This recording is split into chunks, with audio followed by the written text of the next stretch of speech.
చెప్పబోయే విషయం ఏమిటంటే ఈనాటి భూలోకంలో మానవులు ఒక సత్ప్రవర్తన, మంచి ఆలోచన అనేది లేకుండా పోయింది.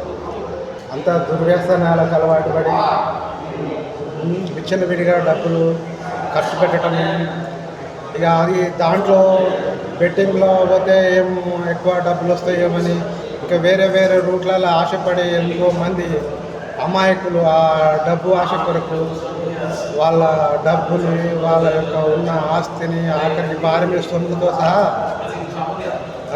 అమ్ముకోవాల్సిన పరిస్థితి వస్తుంది. కానీ ఒకటే, మనకు కష్టపడని వస్తువు ఎప్పుడు కూడా అది మనకు నిలబడదు.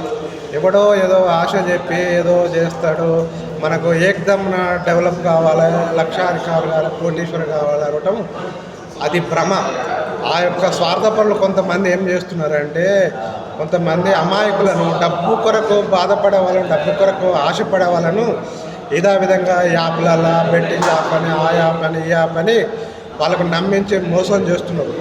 వానికి మొదట్లో డబ్బులు వచ్చేటట్టు వాళ్ళు ఏదో విధంగా వానికి కల్పించి ఆ తర్వాత 10,000 లక్షల కాడికి కూడా వచ్చే పరిస్థితి వచ్చేసి వాడు మొత్తము వాడికి ఒక విధంగా పిచ్చిగా ఇంకా వస్తాయేమో ఇంకా డబ్బులు ఇప్పుడు 1,00,000 వేస్తే 2 లక్షలు వస్తాయి అంటున్నారు, 5 లక్షలు వస్తే 50 లక్షలు వస్తాయి అంటున్నారు కదా.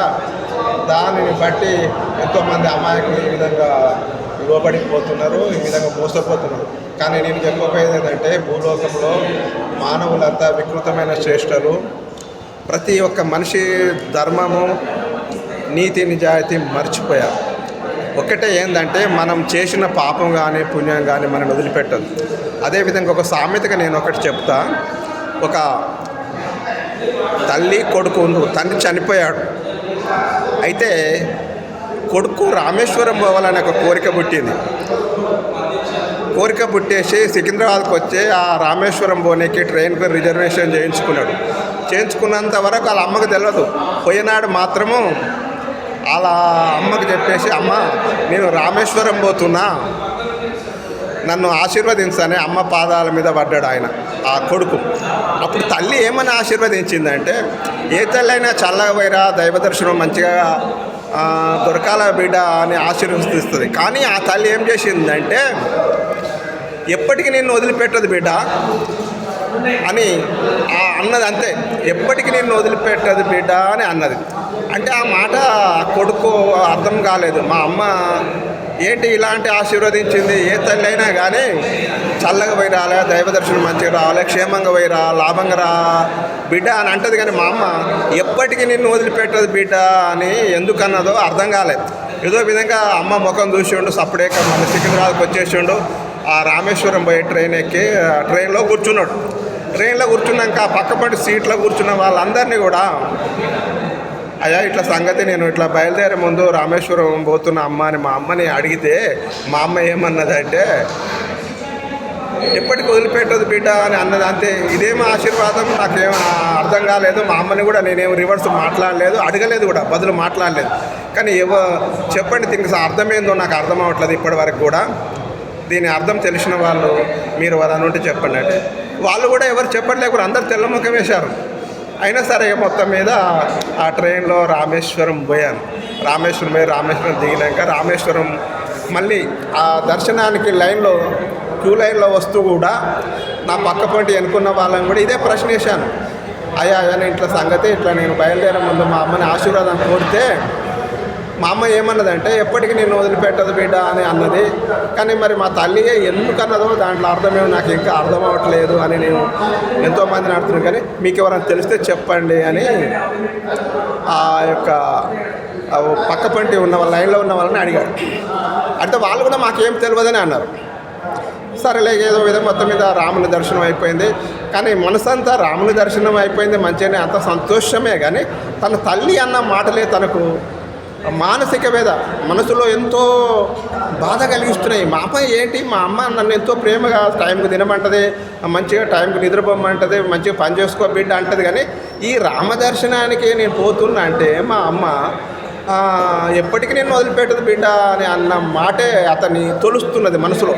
24 అవర్స్ వచ్చిన బయలుదేరించి మొదలు పెట్టుకుంటే రామదర్శనం అయినాక కూడా తన మానసిక వ్యధ పోవట్లేదు. చివరికి ఏం చేశాడంటే అక్కడ చివరికి ఆ సముద్రం ఒడ్డున కూర్చొని ఆలోచిస్తూ ఆ సముద్రంలో సైడ్లో కూర్చొని ఆలోచిస్తుడు. ఆ టైంలో అందులో నుంచి ఒక సాధువు లాంటి ఒక పెద్ద మనిషి నడుచుకుంటూ పోతుంటే ఆ బాబును చూసి, బాబు ఏంటి అంత ఆలోచిస్తున్నావు, ఏంటి నీ బాధ ఏంటంటే, ఏం లేదా పోవయ్యా, నా బాధ తీర్చుకోని కాదు అని బాబు అతనితో చెప్పు బాబు నీ బాధ ఏంటి, ఇంత దేవాలయానికి వచ్చినావు, రామ మందిరానికి వచ్చినాము, నీ సమస్య ఇక్కడ తేల్చుకోలేకపోతే ఎక్కడ తేల్చుకుంటావంటే బలవంతం చేశాడు ఆ సాధువు. సరే చెప్తున్నాను, ఇట్లా నేను రామేశ్వరం పోతున్న అమ్మని మా అమ్మ పాదాల మీద పడి, అమ్మ నేను రామేశ్వరం పోతున్నా నన్ను ఆశీర్వదించంటే మా అమ్మ ఏమన్నదంటే, ఎప్పటికీ నిన్ను వదిలిపెట్టదు బిడ్డ అన్నది. కానీ ఎంతోమందిని అడిగాను, మేధావులని ఎవరినైనా చెప్పట్లేదు. మరి ఇక నువ్వేం చెప్తావో నాకు అర్థమట్లేదు అనేవారికి అప్పుడు ఆ సాధువు ఏం చేశాడు, నవ్వుకుంటా, ఏం బాబు ఇందులో ఏమీ లేదు అంటే ఏం లేదంటే నాకు అర్థం అవ్వట్లేదు కదా. ఎంతోమందిని అడిగాను, మేధావులను అడిగాను, నా పక్కపడి సాధువులను అడిగాను, అందరూ ఎవరు చెప్పట్లేదు. ఇందులో ఏం లేదు, నీవు పుట్టి పెరిగి నుంచి తెలివి వచ్చి నుంచి నువ్వు చేసిన పుణ్యం నేను వదిలిపెట్టదు, నీ తెలివి వచ్చి నుంచి చేసిన పాపం నేను వదిలిపెట్టదు. అంతే మీ అమ్మ అన్నదా అంటే నీ కూడా అర్థం అదే, నువ్వు చేసిన పాపం నేను వదిలిపెట్టదు, నువ్వు చేసుకున్న పుణ్యం నేను వదిలిపెట్టదు. 24 అవర్స్ 24 గంటలు నీ చుట్టే తిరుగుతుంది. పాపం చేసావనుకో ఎప్పుడు నేను దెబ్బతీయాలని చూస్తుంది, పుణ్యం చేసావనుకో అరే ఈ బాబు చాలా పుణ్యాత్ముడు, వీనికి ఎప్పుడు ఆపద వస్తుందో రక్షించాలని పుణ్యదేవతని చుట్టూ తిరుగుతుంది. కాబట్టి ఇందులో ఏం అర్థం లేదు, మీ అమ్మ చెప్పిన దాంట్లో ఇదే బిడ్డ, ఇక్కడి నుంచి అయినా పుణ్యమే చేయు అన్నట్టు దాని యొక్క పరమార్థం. అంటే ఇక్కడ ఎప్పటికీ నేను వదిలిపెట్టదు అంటే పాపము చేసినా నేను వదిలిపెట్టదు, నువ్వు పొంది ఉన్నంత చచ్చేంత వరకు పుణ్యం చేసినా నేను వదిలిపెట్టదు, ఇందులో ఉన్న అర్థం కదే. కాబట్టి దీని ప్రకారంగా ప్రతి మానవులు కూడా ధర్మ మార్గం ప్రకారంగా నీతి నిజాయితీగా నడవాలి. భగవంతుడు ఎక్కడ లేడు, నీ ఆత్మలోనూ నీలో ఉన్నాడు. అసలు మనం ఈ ఆత్మలను ఎందుకు చేస్తామో మనకే తెలియదు.